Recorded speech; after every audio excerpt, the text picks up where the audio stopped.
I'd just like to preface this by saying that I really enjoyed Black Panther. I had a lot of fun watching it. I thought it was a really good movie and it had awesome themes and characters and all that stuff. If you would like to hear a video on that, there's this channel called Just Right, and he did an awesome video about all of the wonderful things that Black Panther did right. So if you want to watch something like that, then I will link that down below for you. Here are some general notes that I had on the film. Some things I didn't like. This movie had the classic thing of the villain punishing the protagonist for something that they didn't do. T'Challa was a baby, if he was even alive at the time of Killmonger's dad dying, and nobody else knew about it. That guy, James? I think they called him James. He was the only one that knew about it. No one else in the whole country knew. So if Killmonger was really that upset about his dad dying, he kind of missed his chance to get revenge. I didn't like the blanket shields. That was strange. I thought it was weird that T'Challa was fished out of a ravine the exact same way that Bucky was fished out of a ravine. It makes me feel like if you throw anyone off a cliff in the Marvel Universe, they're fine. You can just throw anybody off a cliff. We'll just fish them out of the bottom. Like, it's no big deal. Maybe if you wanted to have a ritual fight, that's fine. I really don't care. But I feel like there should have been some discussion of policy when choosing a king. Like, even if you wanted to keep it among the royals, to keep your bloodlines pure or whatever it was that they were doing by keeping it within royal families. I wish Killmonger was king for a little bit longer.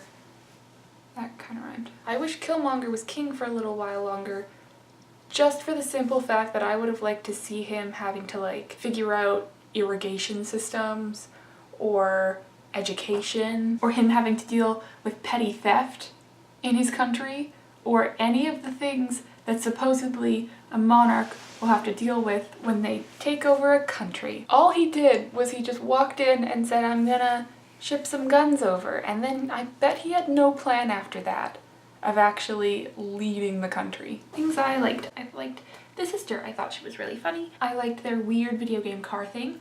I thought that was cool. I liked watching Martin Freeman try and do an American accent. I liked their weird sand holograms. I liked the contrast between T'Challa's accent and Killmonger's accent when they talk to each other. I really liked both of their accents, and I thought that the switch between the two of them when they were having conversations made them both sound really good together, if that makes any sense. I liked the way that they did the origin story at the beginning, how they just kind of got that out of the way. Don't have a whole movie about it, just tell us how it happened and then move on. I liked the complex themes of the movie. All in all, I think I'd have to see the movie at least one more time to really get a full grasp of all of the themes and the more intricate details, because the first time I was really just focusing on, like, learning who people were and trying to figure out the plot. So I'd like to watch it again and actually see if I can analyze some of the, like, more intricate story details. I have a few questions. Some of these things might have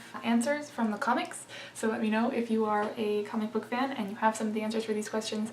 That would be really nice, because they have been bothering me since I watched it. Okay, so the first one. Are the blue markings on the inside of their lips, are they born with those? Are those birthmarks? Or are they tattoos? Did they tattoo the metal into their lips? Is that what they did? So they burned all of the flowers. They had one flower that was picked that turned T'Challa back into the Black Panther, and that was all well and good. But what happens when T'Challa dies and they need a new Black Panther? Because each child has to eat the flower on their coronation day, so is this just the end of Black Panther? Is he just the last one? Are they gonna make him immortal?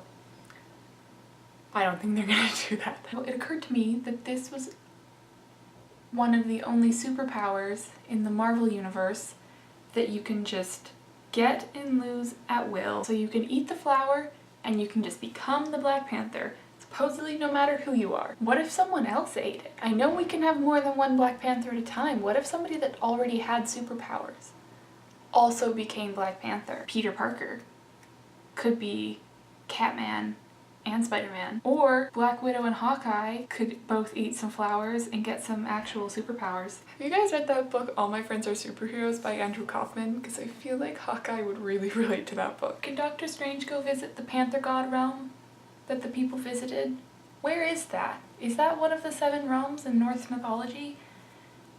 Because they're just layering up mythology like nobody's business. Can you set up an embassy by just buying a building and then the surrounding buildings? The way they had it in the film was just like, I bought this building, it's going to be our embassy now. What? I don't buy it, man. I don't buy it.